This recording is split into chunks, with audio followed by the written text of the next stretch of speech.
Մենք էլ կուզենք ծանրաբեռնված լինել աշխատել, ապրել եւ ոչ թե հենց հաշմանդամություն ունեցալ գործից ազատեն։ Այսպիսի մեկնաբանություն է գրել օգտատերերից մեկը, որին ես ուզում եմ պատասխանել եւ այս հրաշալի առիթը օգտագործել, պատմել աշխատանքային օրենսգրքի այն կարգավորումների մասին, որոնք պաշտպանում են աշխատողի եւ հատկապես իհարկե հաշմանդամություն ունեցող աշխատողի իրավունքները։ Այո, մինչև վերջերս նույնիսկ աշխատանքային օրենսգրքով սահմանված էր, որ եթե աշխատողը ստացել է մասնագիտական հիվանդություն, որևէ վնասվածք եւ նրա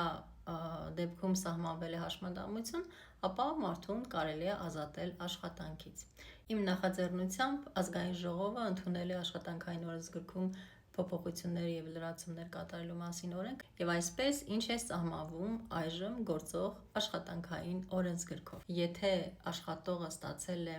որևէ վնասվածք, մասնագիտական հիվանդություն, նրա աշխատատեղը պահպանվում է, քանի դեռ չի սահմանվել անձի հաշմանդամությունը։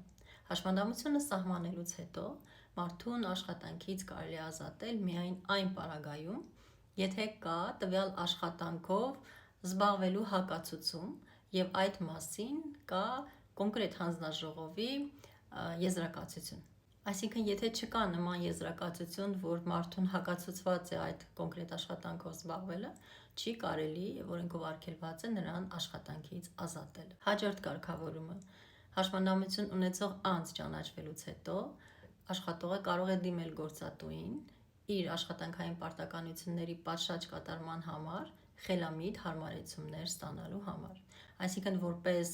նոր կարգավիճակ ունեցող անձ, եթե իրեն անհրաժեշտ են խելամիտ հարմարեցումներ աշխատավայրում, ապա նա կարող է դիմել գործատուին եւ գործատուն պարտավոր է այդ հարմարեցումները տրամադրել, որպեսզի մարդը շարունակի կատարել իր աշխատանքը, կամ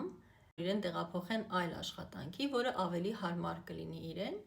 պայմանավորված իր կարգավիճակով։ Այս պարագայում եւս գործատուն պարտավոր է համապատասխան աշխատանք առաջարկել անձին եւ ոչ թե նրան ազատել աշխատանքից։ Աշխատանքային իրավունքների պաշտպանությանն ուղղված իմ այս օրենսդրական նախաձեռնությունն ուժի մեջ է մտել 2023 թվականի հունվարի 1-ից։